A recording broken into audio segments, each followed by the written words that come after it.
dari kelas B, jurusan Psikologi Pendidikan dan Bimbingan, Prodi Bimbingan dan Konseling, Fakultas Ilmu Pendidikan, Universitas Negeri Makassar. Pada kesempatan kali ini, saya akan memaparkan proposal penelitian saya yang berjudul Terapan Konseling Logoterapi untuk meningkatkan resiliensi sosial anak didik pemasyarakatan di Lapas Anak kelas 2 Maros, di mana penelitian ini merupakan tugas akhir dari mata kuliah penelitian kuantitatif. Proposal penelitian ini saya angkat berdasarkan hasil temuan lapangan selama proyek kemanusiaan di Lembaga Pemasyarakatan Anak LPKA kelas 2 Maros. Adapun daftar isinya, yang pertama ada latar belakang, rumusan masalah, tujuan penelitian, manfaat penelitian, tinjauan pustaka, metode penelitian, dan penutup. Selanjutnya, latar belakang. Adapun latar belakang dari proposal penelitian ini, yaitu anak binaan pemasyarakatan adalah kelompok remaja yang sedang menjalani proses masa pembinaan akibat pelanggaran hukum. Di balik hukuman, mereka menyimpan luka yang psikososial atau psikologis seperti trauma, keterasingan sosial, dan kehilangan arah hidup. Kondisi ini membuat mereka sangat rentan secara psikososial. Disinilah pentingnya resiliensi sosial. Resiliensi sosial adalah kemampuan untuk bangkit dan beradaptasi dalam lingkungan sosial yang menantang. Namun, banyak anak binaan yang menunjukkan tingkat resiliensi yang rendah. Saya tertarik untuk meneliti logoterapi sebagai pendekatan konseling karena ia menekankan makna hidup sebagai motivasi utama. Sejumlah penelitian menunjukkan efektivitas logoterapi dalam meningkatkan makna hidup dan konsep diri, tetapi pada anak binaan belum ada atau tergolong masih rendah. Maka dari itu, penelitian ini saya anggap penting dan relevan untuk meningkatkan resiliensi sosial di lingkungan pemasyarakatan, khususnya LPKA kelas 2 Maros. Selanjutnya, rumusan masalah. Rumusan masalah dalam penelitian ini ada 3. Yang pertama, apakah konseling logoterapi berpengaruh terhadap peningkatan resiliensi sosial anak binaan di pemasyarakatan? Yang kedua, seberapa efektif logoterapi dalam meningkatkan aspek-aspek resiliensi sosial? Yang ketiga, apakah terdapat perbedaan resiliensi antara kelompok eksperimen yang diberi konseling logoterapi dan kelompok kontrol yang tidak diberikan perlakuan? Pertanyaan-pertanyaan ini yang akan dijawab melalui penelitian yang saya lakukan. Selanjutnya, tujuan penelitian. Tujuan utama penelitian ini adalah untuk menguji secara empiris pengaruh logoterapi terhadap resiliensi sosial. Secara rinci, penelitian ini juga bertujuan yang pertama, mengetahui apakah logoterapi efektif meningkatkan resiliensi sosial. Yang kedua, mengukur efektivitas logoterapi apakah efektif untuk meningkatkan resiliensi sosial. Yang ketiga, membandingkan hasil antara kelompok eksperimen dan kelompok kontrol yang telah diberikan konseling terapi. Adapun manfaat penelitian, dalam penelitian ini memiliki manfaat teoritis dan praktis. Secara teoritis adapun manfaatnya yaitu dapat memperkaya hasanah keilmuan dalam bidang bimbingan dan konseling, terutama pada topik intervensi logoterapi dan resiliensi sosial.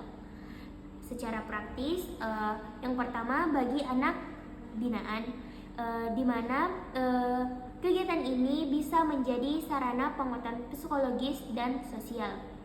Yang kedua, bagi konselor, logoterapi bisa menjadi pendekatan alternatif dalam pembinaan. Dan yang ketiga, bagi penelitian selanjutnya, dapat menjadi referensi untuk pengembangan penelitian lanjutan di lembaga pemasyarakatan. Selanjutnya terdapat 3 konsep kunci.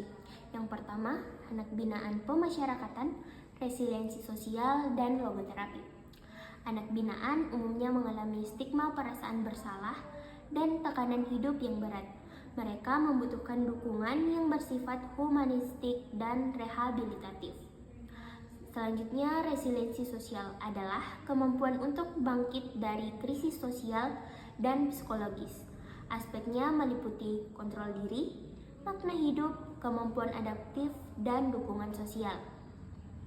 Sementara logoterapi yang dikembangkan oleh Viktor Frankl adalah terapi berbasis pencarian makna hidup. Ini sangat relevan untuk anak binaan yang sedang mencari arah dan harapan hidup baru. Slide ke-7 kita akan membahas hubungan teori. Hubungan antara logoterapi dan resiliensi sosial dapat dijelaskan begini. Ketika seseorang menemukan makna hidup, ia lebih mampu bertahan dalam situasi sulit. Logoterapi menawarkan teknik-teknik seperti direfleksi, intensi paradoks, dan dialog sokratik untuk membantu seseorang menafsirkan ulang penderitaan mereka. Dengan makna baru, anak binaan dapat memperkuat kontrol diri, menumbuhkan harapan, dan mengembangkan sikap positif. Hal ini semua adalah fondasi dari resiliensi sosial. Selanjutnya, saya akan membahas kerangka berpikir.